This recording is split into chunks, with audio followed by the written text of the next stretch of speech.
Si tu regardes cette vidéo, tu aimes la nature et tu as conscience que la liberté intérieure, c'est avant tout un chemin vers l'autonomie, vers une vie naturelle et paisible. Dans cette vidéo, je vais te partager mon parcours, pourquoi j'ai voulu acheter un lieu à la campagne et comment j'ai transformé mon investissement en plan de résilience et d'autonomie. Je vais te partager toutes les clés pour réaliser ton propre projet. Pour commencer, je vais te parler un petit peu de mon histoire. J'ai grandi avec une maman célibataire qui travaillait et dans notre famille, on n'a jamais été propriétaire. Et ça a nourri très tôt un désir brûlant pour moi d'avoir une maison. À 20 ans, j'étais obsédée par ça déjà. J'avais proposé à ma famille des modèles collaboratifs. J'en rêvais, mais je n'avais pas encore les clés pour le faire. Puis, vers 25 ans, j'ai acheté un appartement. Mon premier appartement parce que, en travaillant avec des personnes qui le faisaient, ça m'a fait sauter plein de croyances à l'intérieur de moi. Je pensais qu'il fallait avoir un héritage ou bref. Je savais pas que c'était possible d'acheter un appartement facilement.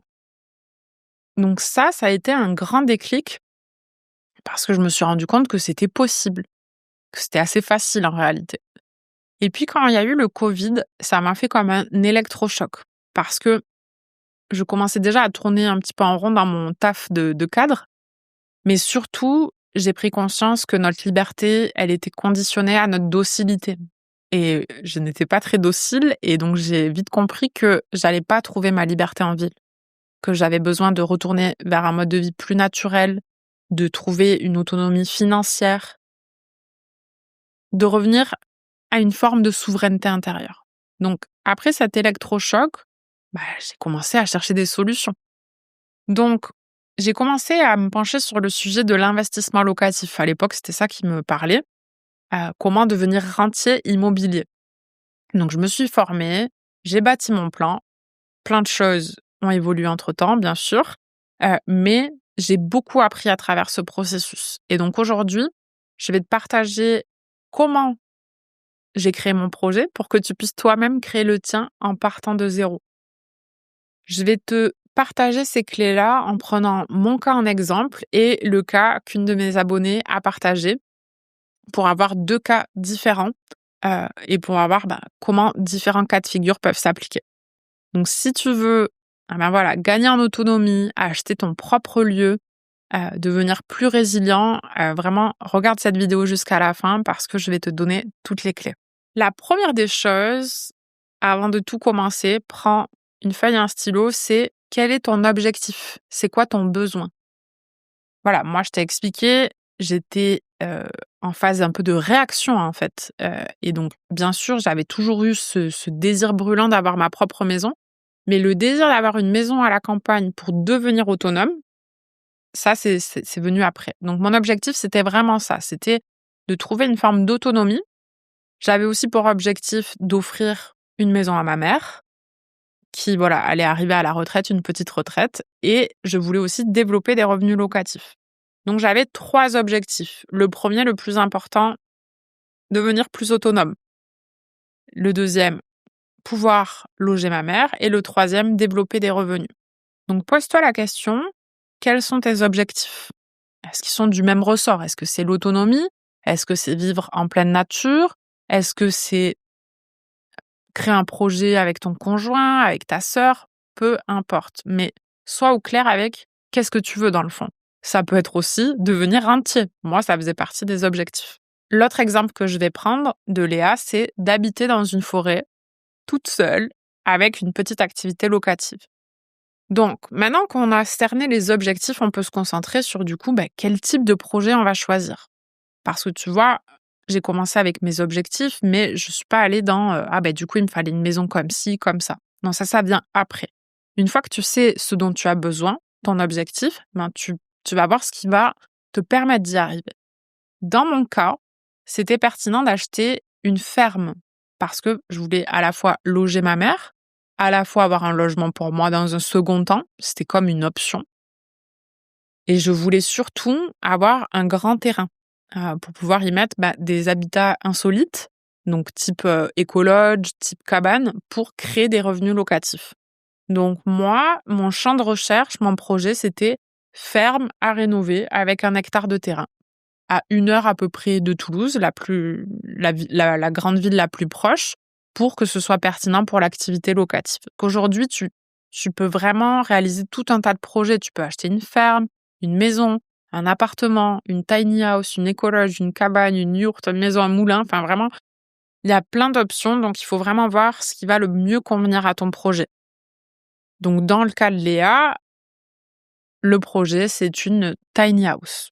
Donc, pour ceux qui ne connaissent pas, c'est des habitats insolites, assez petits, d'environ 20 mètres carrés, que tu peux déplacer. Souvent, ils sont sur roues. Ensuite, il faut que tu fixes bien évidemment ton budget.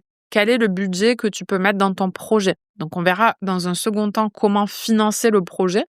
Mais c'est important au début d'envisager le budget dont tu disposes, la localisation où tu veux avoir ton projet, si tu veux le faire seul ou en partenariat. Donc moi, je l'ai fait avec ma mère, par exemple, pas sur le côté financier, mais sur le côté de gestion.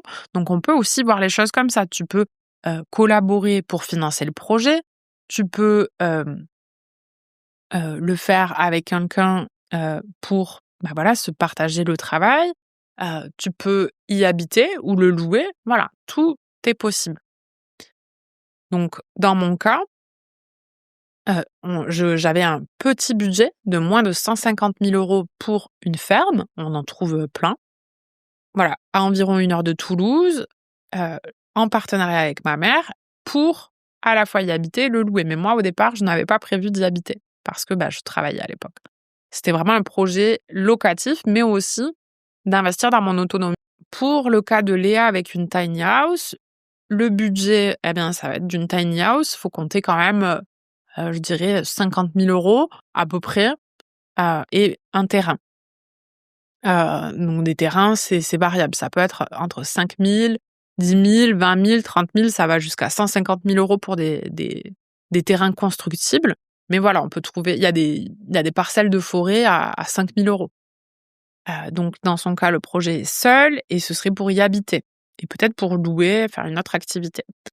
Donc, ce qui est super important, c'est d'étudier la législation parce que, évidemment, l'État français ne veut pas qu'il y ait trop d'habitats alternatifs.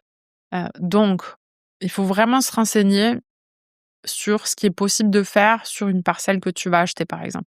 Si tu veux faire une tiny house, étudie un petit peu la législation dans l'endroit que tu recherches, sachant que ça change, de elles peuvent vraiment différer en fonction des endroits. Donc au départ, ce que tu fais, c'est que tu visites des lieux et puis, quand il y en a un qui te plaît, tu te renseignes sur le lieu en particulier. Donc moi, par exemple, j'avais pour projet de faire, de l'habitat insolite avec, des cabanes en bois et mon permis alors c'est pas un permis de construire. Voilà, il y a deux types de permis qu'on peut demander. Le permis de construire quand c'est au-delà de 20 mètres carrés et la demande d'autorisation quand c'est en dessous, la demande d'autorisation a été refusée. Donc je suis passée sur un autre type d'habitat léger qui est démontable et c'est pas la même législation. Donc on peut jongler avec les législations et avec les différents types d'habitats qui existent. Ensuite, il faut bien sûr réfléchir au modèle économique que tu vas avoir. Et il y en a plein. Tu peux faire chambre d'hôte. Donc nous, c'est ce qu'on va faire pour l'habitat insolite. Tu peux louer ton lieu pour des ateliers. C'est ce qu'on a commencé à faire cet été. Tu peux louer l'habitation, que ce soit à l'année, que ce soit à des étudiants ou que ce soit en location courte durée, type Airbnb gîte. Tu peux faire de la vente de produits de la ferme si tu as une exploitation ou de ton artisanat. Tu peux installer ton atelier. Tu peux faire des accompagnements sur place. Tu peux faire des retraites. Bref, autant de possibilités que d'idées. Mais c'est très important de l'anticiper parce que c'est ce que tu vas inclure dans ton business plan. Donc voilà, c'est l'étape d'après. C'est très important, c'est de créer un business plan, c'est-à-dire quel est le coût de ton projet, comment tu vas le financer et combien il va te rapporter. Donc, pour le financement, tu as plusieurs options. Tu peux bien sûr faire appel aux banques. Moi, c'est ce que j'ai fait, donc ça s'apprend. Et c'est là où c'est important d'avoir un business plan. Il faut que tu le prépares, que tu le fignoles, qu'il soit carré. Ensuite, si tu ne peux pas te faire financer par une banque, par exemple, c'est plus compliqué quand on est entrepreneur, eh bien, tu peux faire appel au crowdfunding, par exemple. C'est-à-dire, tu vas, préparer ton projet et faire un appel au financement participatif. Et aujourd'hui, les gens aiment bien soutenir ce type de projet. Tu peux faire ça, ça te demande de marketer ton projet, c'est-à-dire, savoir le présenter, le rendre attirant, le partager, faire des vidéos et communiquer dessus. Mais c'est possible. Moi, ça faisait partie de mes plans de secours. Il y a bien sûr les fonds propres, donc ça c'est, si tu peux, c'est cool. Tu peux, t'arranger avec tes proches. Voilà, sois, inventif, cherche des solutions, il y en a toujours. Se faire financer par une banque, c'est vraiment idéal si actuellement tu es salarié. Parce que, peut-être que tu es pas vraiment, amoureux de ton travail actuellement, mais sache que c'est le meilleur moment pour toi d'investir dans de l'immobilier.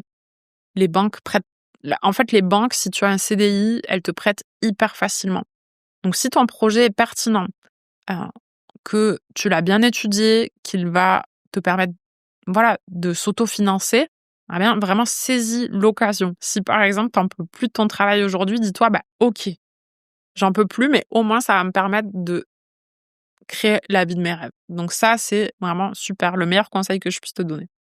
Si tu es entrepreneur, tu peux aussi faire appel à un financement bancaire, mais il te faut des conditions plus carrées.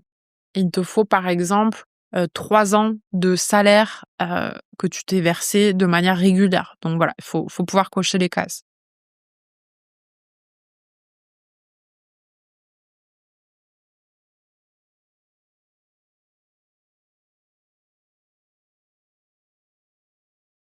Ensuite, une fois que tu as évalué comment financer ton projet, il va falloir le réaliser.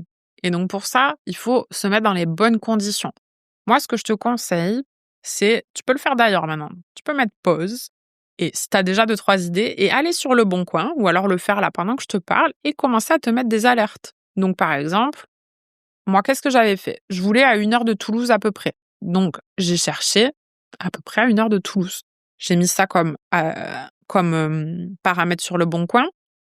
J'ai mis le budget dont je disposais, moins de 150 000 €, parce qu'après, il faut que tu budgètes bien sûr les travaux et tout ce qu'il y a à côté. Ça, j'en ai pas parlé. Super important, ne sous-estime pas, surestime les travaux dont tu auras besoin. Donc, sur Le Bon Coin, tu mets les paramètres de lieu, les paramètres de budget, les surfaces. Tu peux même voir la taille des terrains, etc. C'est super pratique. Paramètre-toi des alertes que tu vas recevoir chaque jour. C'est comme ça que ton projet qui pourrait être hyper lointain et irréalisable, si tous les jours tu reçois, «Ah oui, il y a trois lieux qui collent avec, mes besoins», c'est ça qui va te rapprocher de la réalité. Donc moi, c'est ce que j'ai fait et avec ma mère, on a visité, pendant 6 mois, je crois, on a visité des fermes, j'avais commencé des projets sur certains lieux qui n'ont pas abouti finalement. Donc voilà, en fait, c'est super important de commencer, de pas avoir peur, d'appeler, d'y aller et puis c'est comme ça que tu apprends. Parce qu'après, surtout si tu as des travaux, il va falloir faire appel à des artisans pour faire des devis, des choses comme ça, mais dis-toi que voilà, dans tous les cas, tu vas apprendre en faisant. Donc déjà, si tu fais ce pas, c'est énorme parce que c'est concret. En fait, tous les jours, tu verras les possibilités qui te sont amenées. Ensuite, je te conseille de faire un tableau de vision, c'est-à-dire vraiment tous tes rêves, crée un tableau, par exemple sur Pinterest. Moi, j'ai des tonnes de tableaux Pinterest, dont j'ai le tableau de ma ferme avec, je pense, plus de 1000 épingles où j'ai mis toutes mes idées, toutes mes envies, tous mes désirs. Alors attention, parce qu'après, il faut les réaliser et moi, je m'y suis pris au piège. Ça prend du temps, de l'énergie et de l'argent, donc il faut canaliser. Mais en tout cas, c'est de te projeter dans cette vision qui va te donner la motivation et l'envie de le faire. Donc voilà, mets-toi un tableau de vision avec le lieu de tes rêves, quelle est la vue, quels sont les petits détails dont tu rêves. Vraiment, fais-toi plaisir. Ensuite, je te conseille de te créer des affirmations pour reprogrammer ton esprit subconscient. Parce que tu vois, comme je te l'ai dit, moi par exemple, avant d'acheter mon premier appartement, Je pensais même pas que c'était possible parce que dans mon système de croyances et l'éducation que j'avais reçue, c'était même pas un truc envisageable. En réalité, c'était hyper facile.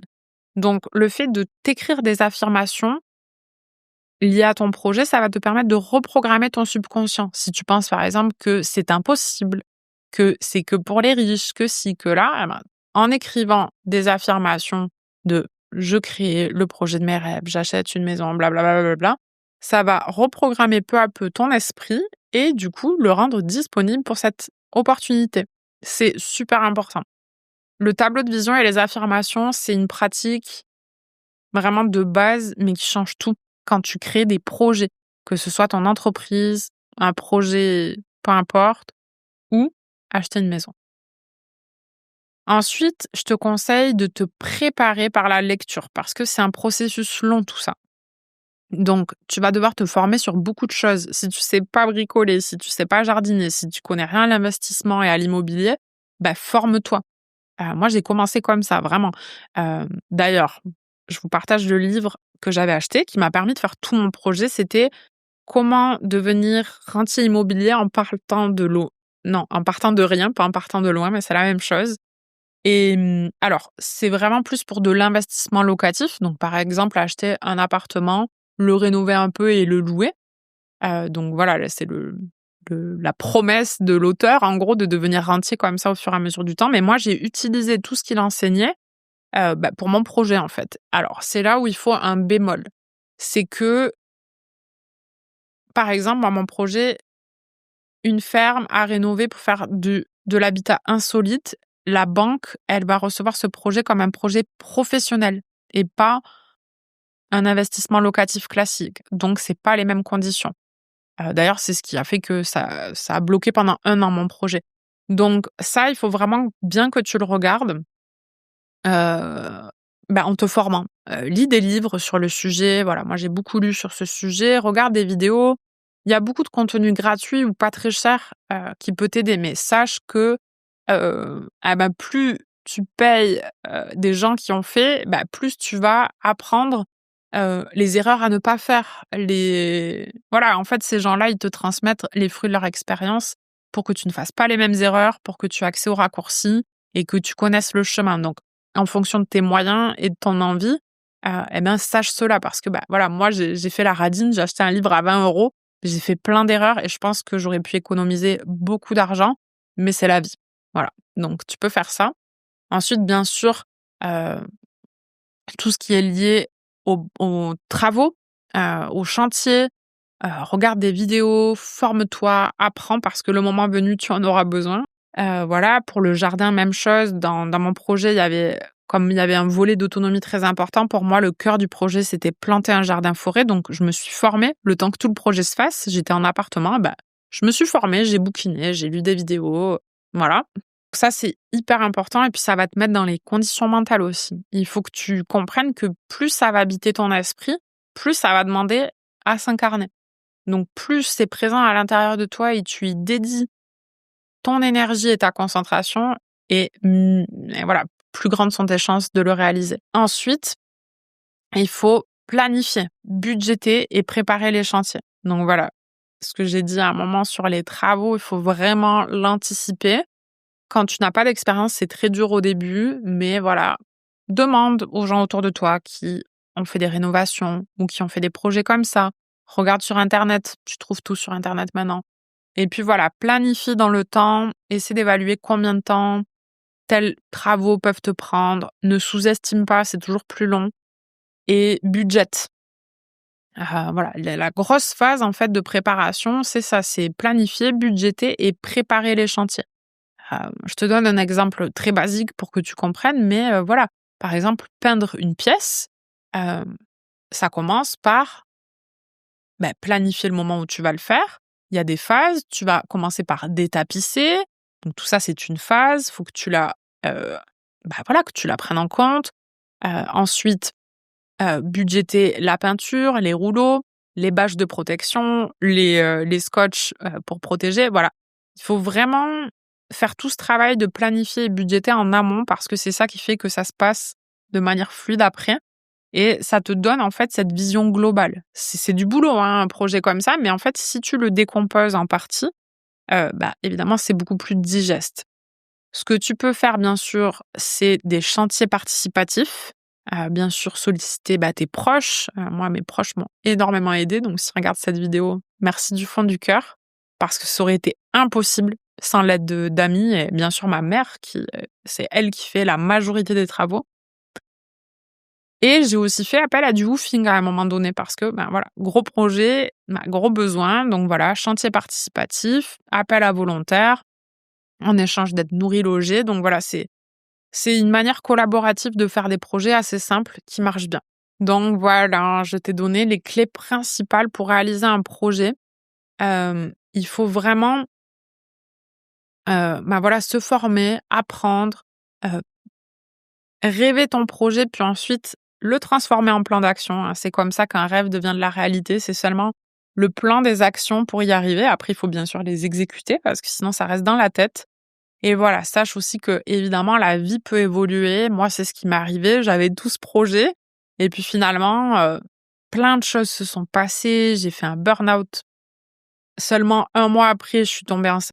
Donc je me suis retrouvée à cohabiter avec ma mère à 30 ans, en attendant un enfant. Donc voilà, sache que ton projet, il peut évoluer. Tu peux vouloir commencer seul et finir à 2. Tu peux commencer à 2 et finir à 3 et 4. Voilà, mais c'est la vie en fait.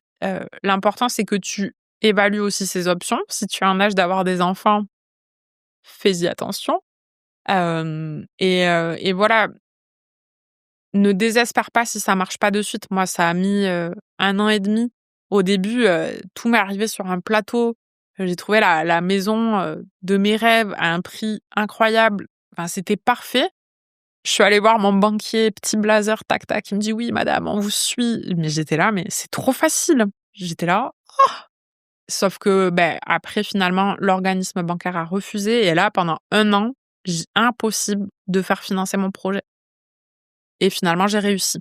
Donc moi, je pense en tout cas que quand tu veux vraiment quelque chose, que ça vient vraiment de ta mission, que c'est profond à l'intérieur de toi, la vie, elle va te faire ça. Elle va te tendre sur un plateau, puis après elle va te retirer pour voir si c'est ce que tu veux vraiment. Et heureusement qu'elle fait ça parce que moi, ça m'a vraiment appris la gratitude. On peut vite devenir ingrat de ce que l'on a. D'avoir tellement galéré, souvent je me dis: «Lison, rappelle-toi que tu as rêvé de ça pendant si longtemps». Donc voilà, c'est des gros projets, ça prend du temps, mais c'est aussi une construction intérieure. Quand tu fais des projets comme ça, avec un éveil de conscience, c'est une construction intérieure et c'est une initiation en réalité. Et je pense qu'on est, avec nos parents, les premières générations de l'humanité à ne pas vivre ces expériences de construire nos maisons. Et c'est pas un hasard, que, l'humanité ait toujours fonctionné comme ça. C'est qu'il y a des sagesses initiatiques derrière. Construire des choses, des fondations stables, c'est la base de la vie. Et aujourd'hui, on ne vit plus ces expériences. C'est pour ça qu'on n'est pas capable, de concentrer notre attention trop longtemps sur quelque chose. On n'arrive plus à prendre le temps. Donc voilà, tout ça, tu peux le voir aussi comme une initiation. Et ne t'attache pas trop au côté matériel des choses. L'important, c'est l'évolution intérieure. Donc voilà, j'espère que cette vidéo t'a été utile. Si tu as un projet, vraiment, je t'encourage à aller jusqu'au bout. Et si tu as aimé cette vidéo, n'oublie pas, voilà, de liker, de commenter, de t'abonner à ma chaîne. Et je te dis à bientôt.